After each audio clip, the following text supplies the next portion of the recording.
जन स्वराज अभियान की शुरुआत हम लोगों ने पश्चिम चंपारण के विद्यालय आश्रम से पदयात्रा के माध्यम से शुरू करी थी।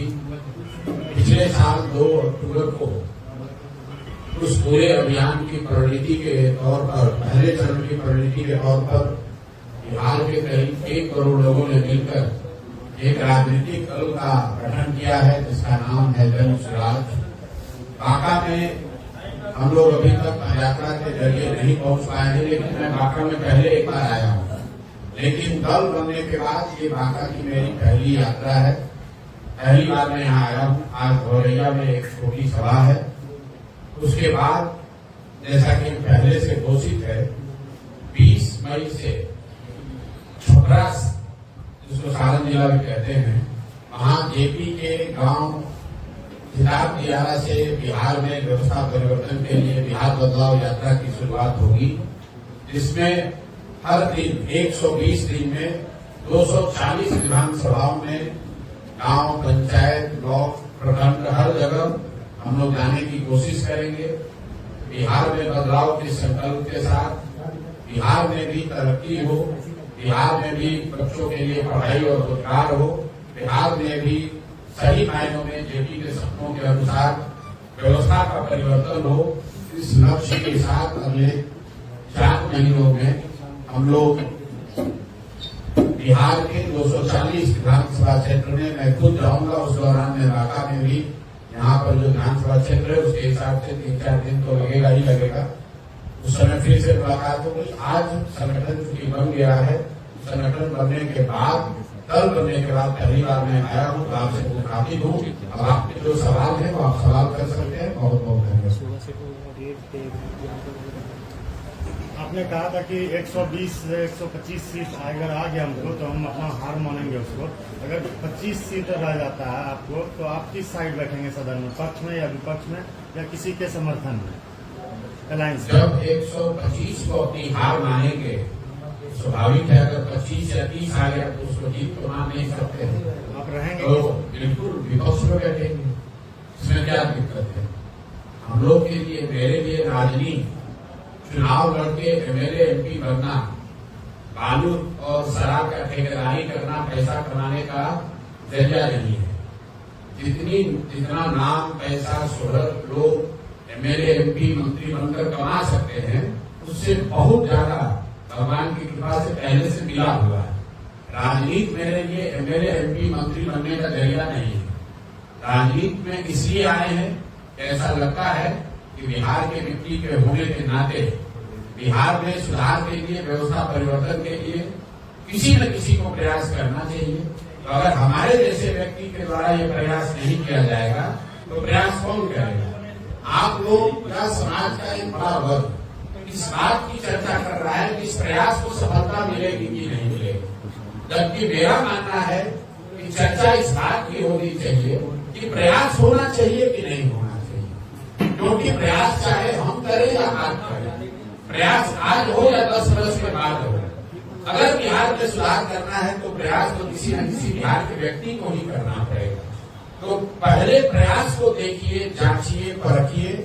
बहुत ज्यादा परिणाम की चिंता किए बगैर कीजिए। परिणाम की चिंता हमेशा करते रहेंगे तो कभी आमूल चूल परिवर्तन वाला प्रयास आप कर ही नहीं सकते हैं। क्योंकि अगर रूटीन आपको परिवर्तन चाहिए तो वो करने के लिए पहले से राजनीति चल ही रही है। तो आपको ये तय करना है कि जो प्रयास जन स्वराज के तहत किया जा रहा है, क्या ये प्रयास बिहार के हक में है, बिहार के भले के लिए है, और उस पर टीका टिप्पणी जायज है। परिणाम क्या होगा ये तो ऊपर वाले के हाथ में है, भविष्य के गर्त में है। लेकिन ईमानदारी से किया हुआ प्रयास, ये हम लोग को ये बताया जा गया है कि ईमानदारी से किया हुआ प्रयास कभी विफल हो नहीं सकता है। इसलिए जनस्वराज को भी सफलता मिलनी ही मिलनी है। बिहार की भी किस्मत आज नहीं तो कल बदलेगी ही बदलेगी। वो दिन आएगा ही आएगा जब बिहार भी दूसरे राज्यों की तरफ विकास की दौड़ में शामिल हो, यहाँ के बच्चे भी शिक्षा, रोजगार के दौर में आगे रहे। ये स्थिति हमेशा, आज की जो स्थिति है, हमेशा नहीं बनी रह सकती है। इसलिए जन स्वराज का ये प्रयास आपको उसी नजरिए से देखना चाहिए। में आतंकवादी हमला हुआ, उसमें हिंदू मुसलमान की बात हो रही है, लेकिन ये बात नहीं हो रही है कि जिम्मेवारी किसकी है। आप इस पे क्या कहना चाहेंगे? देखिए, भाजपा ने एक बात पिछले 8-10 वर्ष में बड़े मैं कहूंगा बखूबी किया है कि कोई भी ऐसी घटना होती है तो सरकार डिफेंसिव नहीं है।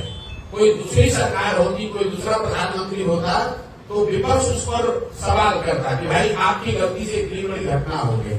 यहाँ पर विपक्ष ही डरा हुआ है कि कहीं गलती से कुछ पूछ रहे हैं कि बस पूरा समाज पोलराइज कर दे। भाई घटना हुई है, बिल्कुल निंदनीय है। और पिछले 3-4-5 सालों में जो एक धीरे धीरे समाज में विश्वास बनना शुरू हुआ था कि कश्मीर में स्थिति सुधर रही है या इस तरह की आतंकवादी घटनाओं को जड़ से खत्म कर दिया गया है, इस तरह की घटनाएं नहीं हो सकती हैं। 2 दिन पहले हुई विभत्स घटना ने इसको फिर से बताया है कि आतंक और आतंकवादियों की जड़ें जो हैं वो गहरी हैं और वो लड़ाई कभी खत्म नहीं हुई है। और सिर्फ राजनीतिक भाषणबाजी और नारेबाजी से ऊपर उठकर इस पर और काम करने की जरूरत है। ये 2 दिन के पहले की घटना ने बताया है। बात किसी जाति, धर्म, पक्ष विपक्ष का नहीं है। देश का हर व्यक्ति, चाहे वो किसी जाति का हो, किसी धर्म का हो, किसी दल का हो, किसी विचारधारा का हो, वो इस तरह की घटना की निंदा करेगा ही करेगा। आतंक फैलाने वाले लोगों की ना कोई जात है, ना धर्म है, ना वो हिंदू है, ना मुसलमान है। आज से 15-20 साल पहले पंजाब में जो खालिस्तान की गतिविधि चल रही थी, खालिस्तान आंदोलन चल रहा था, तो हमने आप में से कई लोगों ने देखा सुना होगा कि बसों से हिंदुओं को उतार कर मारा जाता था। वहां पर तो मारने वाले मुसलमान नहीं थे। तो चाहे मारने वाला सिख हो, हिंदू हो, मुसलमान हो, अगर कोई हिंसा करता है, निहत्थे पर गोली चलाता है तो अपराध है, जघन्य अपराध है, उसकी निंदा होनी चाहिए। ऐसा कुकृत्य करने वालों को हर संभव, हर तरह से कड़े से कड़ा सजा का प्रावधान करना चाहिए। मोदी जी का बिहार दौरा है, क्या कहेंगे? मोदी जी का बिहार दौरा है तो ये कहेंगे कि मोदी जी विकास के लिए बिहार में क्या कर रहे हैं, नहीं कर रहे हैं, इस पर तो चर्चा हो न हो। मोदी जी से आग्रह ये करेंगे कि कम से कम देश के सबसे गरीब और पिछड़े राज्य बिहार में लोगों के पैसा से प्रचार करना बंद कीजिए। आप मोदी जी आ रहे हैं, आपने देखा होगा सरकार ने बाकायदा ऑर्डर जारी किया है कि पंचायती राज से जुड़े हुए जितने पदाधिकारी हैं, जनरल एडमिनिस्ट्रेशन से जुड़े हुए पदाधिकारी सरकारी खर्चे पर, मतलब आपके हमारे पैसे से पूरे बिहार से लोगों को इकट्ठा करके मदुरई ले जा रहे हैं। अब आप बताइए, आप प्रधानमंत्री हैं, भाजपा देश की सबसे धनी पार्टी है, अगर आपको लोगों से संवाद करना है तो गरीब बिहार के लोगों के पैसे से क्यों प्रचार कर रहे हैं? दूसरी बात, आज मोदी जी आ रहे हैं तो आपके माध्यम से मेरा एक ही सवाल होगा कि मोदी जी 2015 में आरा की सभा में उन्होंने घोषणा की थी कि बिहार के लिए वो 1,25,000 करोड़ का पैकेज दे रहे हैं। तो 2015 से अभी हम लोग 2025 में 10 वर्ष हो गया। मोदी जी को ये बताना चाहिए कि वो 1,25,000 करोड़ रुपया उन्होंने भेजा कि नहीं भेजा, क्योंकि यहाँ राज्य में मोदी जी की और नीतीश कुमार की सरकार है, केंद्र में भी एनडीए की सरकार है। तो 2 ही बात हो सकती है, या तो मोदी जी ने पैसा भेजा नहीं, या फिर पैसा भेजा जिसको यहाँ पर जदयू और भाजपा की सरकार ने लूट लिया। क्योंकि जमीन पर तो हम लोग को कहीं 1,25,000 करोड़ की योजना दिख नहीं रही है, उस पैकेज का असर नहीं दिख रहा है। तो भाई 2 ही संभावना है, या तो मोदी जी का होकर पैसा दिए नहीं, या फिर उन्होंने पैसा दिया और उनके साथी दलों के नेताओं ने, जिसको लोग डबल इंजन कहते हैं, जदयू भाजपा के सरकार के मंत्रियों ने, नेताओं ने उस पैसे को लूट लिया। तीसरी तो कोई संभावना हो नहीं सकती है। तो कोई आगे की बात करे, आगे घोषणा करे, इससे पहले मोदी जी को इस बात को, भाजपा के उनके साथियों को ये स्पष्ट करना चाहिए। और आप लोगों से भी आग्रह करूंगा, मोदी जी को आपसे मिलेंगे नहीं, प्रधानमंत्री हैं, लेकिन कम से कम जदयू और भाजपा के जो नेता मिले उनसे ये सवाल जरूर पूछिएगा कि सर वो 1,25,000 करोड़ आया नहीं कि आया और उसको आप लोगों ने सब मिलकर अधिकारियों के साथ लूट लिया, हुआ क्या, ये तो बताओ। व्यवस्था परिवर्तन की बात की जाती है, आपकी सरकार आई तो पहले कौन सी व्यवस्था का परिवर्तन किया जाएगा? सबसे पहली जो व्यवस्था का परिवर्तन किया जाएगा वो साल भर में यहाँ पर पलायन को रोकने का हर संभव प्रयास किया जाएगा, पलायन को रोक दिया जाएगा। तो पहली घोषणा है कि नाली गली जब बने तब बने, स्कूल अस्पताल जब सुधरेगा तब सुधरेगा, लेकिन साल भर के अंदर यहाँ से युवाओं का पलायन बिल्कुल रोक दिया जाएगा। इसका मतलब ये नहीं है कि हर युवा को रोजगार नौकरी मिल जाएगी, लेकिन कम से कम 10 से 12-15 हजार रुपए के रोजी रोजगार मजदूरी के लिए किसी को बाहर न जाना पड़े, इसके लिए व्यवस्था बनाई जाएगी। इसका पूरा ब्लूप्रिंट भी हमने जारी किया है। इसको कैसे किया जाएगा, इसको करने के लिए हर साल बिहार के बैंकों के द्वारा जो 2-2.5 लाख करोड़ रुपया बिहार के लोगों का दूसरे राज्यों में भेजा जा रहा है, उसको रोका जाएगा। जब पूंजी का पलायन रुकेगा तो बुद्धि का पलायन रुकेगा। जिस दिन बिहार में पूंजी और बुद्धि का पलायन रुका, उस दिन श्रम का पलायन अपने आप रुक जाएगा।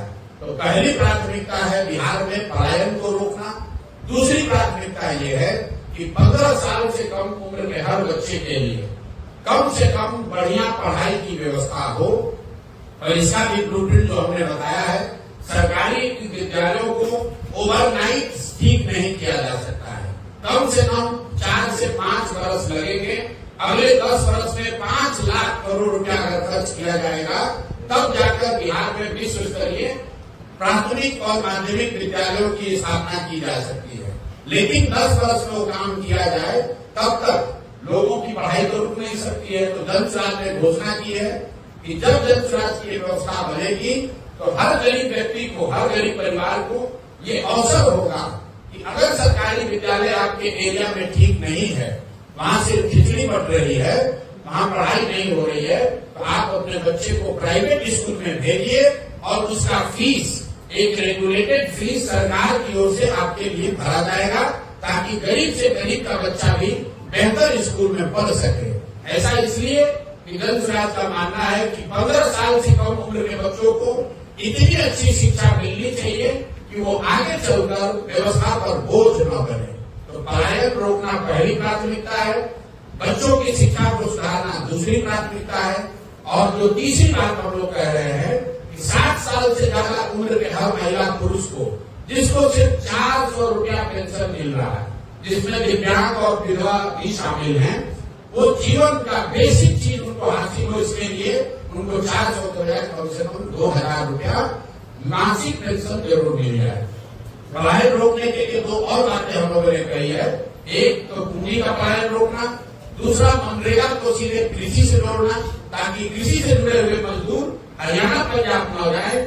यहाँ के किसान एक और मजदूरों के लिए संघर्ष कर रहे हैं और यहाँ से मजदूर जाकर पंजाब और हरियाणा में काम कर रहे हैं। और तीसरी बात कही गई है कि हर महिला को जो स्वरोजगार करना चाहती है, आज जीविका के नाम पर भारी भ्रष्टाचार हो रहा है, उनको लॉलीपॉप दिखाया जा रहा है जिससे रोजगार मिलेगा। जन स्वराज की सोच है कि इनको कोई समूह के बगैर सीधे सरकारी गारंटी पर बैंकों से कर्ज मिले और उस कर्ज पर 30% नहीं 4% ब्याज लगे, ताकि हर घर महिलाएं रोजी रोजगार कर सके। तो पलायन रोकने के लिए 3 स्टेप, पहला पूंजी और बुद्धि का पलायन रोकना, दूसरा कृषि को, मनरेगा को कृषि से जोड़ना, और तीसरी बात महिलाओं को 4% ब्याज, सालाना ब्याज पर लोन उपलब्ध कराना, इससे पलायन रुकेगा। बच्चों के पढ़ाई के लिए मैंने बताया कि 15 साल के कम उम्र के बच्चों को अच्छी शिक्षा मिले। जब तक सरकारी विद्यालय का क्वालिटी न सुधरे, तब तक उनको प्राइवेट में पढ़ने की सुविधा दी जाए, और बुजुर्गों के लिए कम से कम 2000 रुपये मासिक पेंशन की व्यवस्था की जाए। मोटे तौर पर जन स्वराज के बिहार विकास के ये 3 मूल मंत्र है: शिक्षा, रोजगार और सम्मानजनक जिंदगी। पुलवामा के विपक्ष का आरोप है कि चुनाव जीतने के लिए पुलवामा हुआ था, कराया गया था सरकार के द्वारा, जांच हो रही है, लेकिन अभी वक्त बिल के बाद जो है इससे लगातार उसका विरोध हो रहा है। क्या कहेंगे? देखिए, राजनीतिक जो लोग राजनीति करते हैं, जो राजनीतिक दल हैं, वो आरोप प्रत्यारोप लगाते रहेंगे। हम और आप नहीं जानते हैं कि पुलवामा की सच्चाई क्या है। बहुत सारे लोग उसका दोषारोपण सरकार पर करते हैं, सरकार का अपना पक्ष है, लेकिन जब तक कोई बात प्रमाणित तौर पर जनता के बीच में न हो, इस तरह के आरोप प्रत्यारोप लगाना मुझे लगता है कि वो ठीक नहीं है। आतंकी हमले के मामले में देश को एकजुट होना चाहिए, ये गलत है और गलत का साथ किसी भी नजरिए से नहीं किया जा सकता है। उसका कारण चाहे कुछ भी बताया जाए। जहां तक भाजपा का सवाल है, ये लोग चाहे वो पुलवामा की बात हो या आतंकवादी का जनरल मामला हो, इसको धर्म से जोड़कर समाज में विद्वेष फैलाने की इनकी जो नीति और सोच है, उसका नुकसान है और उसका भी विरोध उतनी मजबूती से होना चाहिए जितना विरोध पहले की अपीजमेंट पॉलिटिक्स का होता है। अगर भाजपा वाले ये कर रहे हैं तो निश्चित तौर पर उनकी गलती है और उसका विरोध होना चाहिए। सर सरकार अगर बनती है तो भ्रष्टाचार पर आप क्या हमने पहले कहा है कि हम पुण्य गांव में से नहीं हैं तो ये कहे कि हमारी सरकार बनेगी और कल भ्रष्टाचार खत्म हो जाएगा। हम इस तरह की बात नहीं करते। भ्रष्टाचार खत्म करने के लिए, भ्रष्टाचार पर अंकुश लगाने के लिए जन सुराज ने 4 स्टेप प्रोसेस बनाया। आपने देखा इस देश में एक दल, एक आंदोलन अन्ना का शुरू हुआ जिसमें बताया गया कि जन लोकपाल करके कानून बन जाएगा, भ्रष्टाचार खत्म हो जाएगा। जिन लोगों ने आंदोलन किया वही भ्रष्टाचार के मामले में जेल में गए। तो मैं ऐसा नहीं समझता हूँ कि कोई एक व्यक्ति या एक कोई कानून, एक कोई अधिकारी भ्रष्टाचार को रोक पाएगा। दुनिया भर में जिन देशों ने भ्रष्टाचार पर अंकुश लगाया है, उनसे अगर आप सीखे तो बिहार के लिए जन सुराज ने भ्रष्टाचार रोकने के लिए 4 बातें बताई। पहला, सही और ईमानदार, जहां तक हो सके सही और ईमानदार जनप्रतिनिधियों का चुनाव। अगर आप बालू माफिया, शराब माफिया, ठेकेदारों को, बदमाशों को, लुटेरों को, गुंडों को चुनकर सरकार में बैठाएंगे तो उससे आप ईमानदारी की अपेक्षा नहीं कर सकते। दूसरी बात कही गई, सत्ता और संसाधन का बड़े पैमाने पर विकेंद्रीकरण। आज पूरी जो व्यवस्था है वो मुख्यमंत्री और उनके इर्द गिर्द में 4-5 अफसर चला रहे हैं। उन्हीं के हाथ में 3 लाख करोड़ का बजट है, उन्हीं के हाथ में योजनाएं हैं। उनकी मर्जी होगी तो पैसा जारी होगा, उनकी मर्जी नहीं होगी तो पैसा जारी नहीं होगा। जब पंचायती राज का कानून बनाया गया 1990 के दशक में, तो उसके प्रपत्र में ये लिखा गया है कि सत्ता और संसाधन का विकेंद्रीकरण होना चाहिए और करीब करीब 1/3 विकास की राशि पंचायती राज की संस्थाओं के माध्यम से खर्च होना चाहिए। बिहार में पिछले 20 वर्ष में 3% से कम राशि ही पंचायती राज्यों के माध्यम से खर्च हो रहा है। सारा पैसा अफसरशाही और अफसरों के माध्यम से खर्च हो रहा है। तो जन सुराज की दूसरी सोच है कि ईमानदार राजनीतिक नेतृत्व के चुनाव के साथ साथ बड़े पैमाने पर सत्ता और संसाधन का विकेंद्रीकरण होना चाहिए। सब कुछ चीफ मिनिस्टर के ऑफिस और उसके 4 अधिकारियों के द्वारा नहीं कराया जाना चाहिए। तीसरा स्टेप ये है, बड़े पैमाने पर जन भागीदारी। जो भी योजना चल रही है, लोगों को ये पता तो चलना चाहिए कि योजना क्या है, उनका उनमें अधिकार क्या है। लोगों को पता ही नहीं है कि भाई हमको आवास के लिए कितना पैसा मिलना चाहिए। उनको ये पता ही नहीं है कि 3 डिस्ट्रिक्ट जमीन उनको मिलना चाहिए। भूमिहीनों को ये पता ही नहीं है। आपको ये पता ही नहीं है कि हमको आरोग्य कार्ड कहाँ से मिलेगा या किसानों की स्वनिधि का पैसा कब मिलेगा। तो जन भागीदारी न होना भी बड़ी परेशानी है। और चौथा और अंतिम बात, बड़े पैमाने पर टेक्नोलॉजी का इस्तेमाल। जैसे आप देख रहे हैं, पहले बिजली का बिल का बहुत चोरी होता था। जब से स्मार्ट मीटर आ गया, प्रीपेड आने से लोगों को दिक्कत है, लेकिन स्मार्ट मीटर आने के बाद से बिजली चोरी में कमी आई है। अब आप देख लीजिए, यहाँ नल जल योजना की बात होती है। नल जल योजना में आज तक 25,000 करोड़ रुपया खर्च होने के बाद पता ही नहीं चल रहा है कि कहाँ योजना बनी, कहाँ चालू है, कहाँ बंद है। अगर 25,000 करोड़ रुपया में से कुछ पैसा लगाकर स्मार्ट मीटर इन सारी योजनाओं में लगाया गया होता तो पटना में बैठे बैठे आपको पता चलता कि कब मोटर ऑन हुआ, कितना पानी निकला, पानी कहाँ तक पहुंचा। तो ये 4 स्टेप प्रोसेस है बिहार में भ्रष्टाचार रोकने का। ईमानदार जनप्रतिनिधियों का चुनाव, दूसरा सत्ता और संसाधन का बड़े पैमाने पर विकेंद्रीकरण, तीसरा सरकारी योजनाओं में जन भागीदारी और चौथा बड़े पैमाने पर टेक्नोलॉजी का, तकनीक का उपयोग। इन चारों चीजों के समायोजन से भ्रष्टाचार पर बड़े स्तर पर अंकुश लगाया जा सकता है। आपने सभी सीटों पर चुनाव लड़ने की घोषणा की है और सभी पार्टियां लगभग जातिगत समीकरण साथ है। आपका क्या रहेगा? आपका उम्मीदवार चुनने में आपकी क्या ये रहेगी? देखिए, ऐसा है, अगर आपका जन्म हुआ है तो आप किसी न किसी जाति के हैं, और समाज में अगर जाति एक मुद्दा है तो राजनीति में भी जाति होगी ही होगी। जन स्वराज की सोच ये है कि टिकटों का डिस्ट्रीब्यूशन या पार्टी में पदों का डिस्ट्रीब्यूशन जाति के आधार पर न होकर क्षमता के आधार पर होना चाहिए। लेकिन अगर मान लीजिए कि बिहार में 243 लोगों को जन स्वराज से टिकट मिलना है और 1000 से ज्यादा लोग काबिल है या उस पद के लिए, उस मनोनयन के लिए इच्छुक है, उन 1000 काबिल सही लोगों में से बंटवारा कैसे किया जाएगा? उसके लिए कहा गया कि जिस जाति की जितनी संख्या है उस जाति के उतने काबिल लोगों को लाकर टिकट दिया जाएगा। तो पहला आधार काबिलियत है, लेकिन काबिल लोगों के समूह में ये बंटवारा कैसे होगा, उसमें जाति का, जेंडर का ध्यान रखा जाएगा कि कम से कम 40 महिलाओं को टिकट मिले, कम से कम 40 मुस्लिम साथियों को टिकट मिले, 70 अति पिछड़ा समाज के काबिल लोगों को भागीदारी दी जाए। जाति आधार नहीं है, आधार काबिलियत है, लेकिन काबिल लोगों के समूह में से अगर बंटवारा करना है तो कुछ न कुछ तो उसका ऑब्जेक्टिव आधार होना चाहिए, इसलिए उसको रखा जाएगा।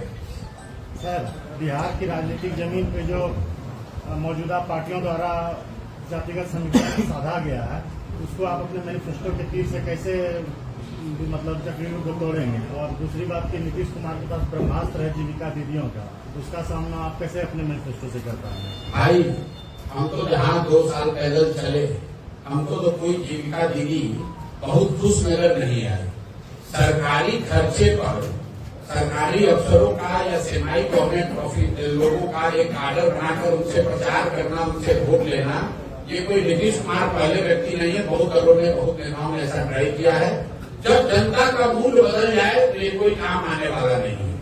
मान लीजिए कि उन्होंने विकास मित्र और टोला सेवक बनाए, अगर विकास मित्र और टोला सेवक उनसे सरकार से सैलरी पा रहे हैं और शायद दलियों की मदद करना भी चाहे, ये अगर सच्चाई है तो ये भी तो सच्चाई है कि 50 लाख दलित महादलित परिवार को जो 3 डिसमिल जमीन मिलनी थी, उन 50 लाख लोगों में सिर्फ 2.34 मतलब 2.25 लाख लोगों को ही वो जमीन मिली है। आज 20 वर्ष के नीतीश कुमार के शासन के बाद दलित परिवारों को सिर्फ 2,34,000 परिवारों को ही 3 डिसमिल जमीन मिली, जबकि 2006 में नीतीश कुमार ने कहा था कि हर दलित महादलित परिवार के भूमिहीन लोगों को घर बनाने के लिए 3 डिसमिल जमीन दे दिया जाएगा। तो अगर उन लोगों को जमीन नहीं मिली है तो सरकारी कर्मचारी कुछ भी कर ले, उसका असर होने वाला नहीं है। वो लोग नीतीश के खिलाफ ही वोट देंगे, चाहे वो जीविका दीदी हो या टोला सेवक हो, विकास मित्र हो या सरकार के दूसरे पदाधिकारी हो। शराबबंदी बिहार में सबसे बड़ा मुद्दा बना हुआ है, आपके द्वारा इस पे क्या स्टैंड है? और अगर आपका शराबबंदी को हटाने का अगर प्रक्रिया है तो क्या आपको वोट बैंक करने का, महिला वोट बैंक काफी हद से जुड़े हुए हैं? जन स्वराज इन चीजों को वोट बैंक के नजरिए से नहीं देखता। मैंने शुरुआती दिनों में ही कहा है कि इस अभियान में मैंने एक संकल्प लिया हुआ है कि जो मुझे सही लगता है उसको बोलेंगे, चाहे उसका वोट बैंक पर पॉजिटिव असर पड़ेगा। लेकिन मुझे ऐसा लगता है कि पहली बात ये समझिए कि शराबबंदी से ज्यादा हमारा विरोध शराबबंदी के उस कानून से है जिसमें दुकान बंद है और होम डिलीवरी चालू है। शराबबंदी अगर हो तब तो उसको हटाने और रखने की बात है। बिहार में शराबबंदी नहीं है, बिहार में शराबों की दुकान बंद है, होम डिलीवरी चल रही है। और यहाँ के समाज का, यहाँ के लोगों का, बिहार सरकार का, आपका, हमारा इस गलत कानून की वजह से करीब करीब 20,000 करोड़ रुपया का हर साल नुकसान हो रहा है। ये पैसा कहाँ जा रहा है? ये पैसा जा रहा है शराब माफिया के पास, ये पैसा जा रहा है भ्रष्ट अफसर और नेताओं के पास। और सबसे बड़ी बात, छोटी बात, यहाँ पर भी आप देख रहे होंगे, पहली बार बिहार में पिछले 2-3 साल में सूखा नशा इतने तेजी से बढ़ा है कि मैं आपको बता रहा हूँ, अगर ये कानून नहीं हटाया गया तो 2-4-5 साल में जैसे आपने उड़ता पंजाब पिक्चर देखी थी, वैसे आप उड़ता बिहार देखिएगा, क्योंकि हर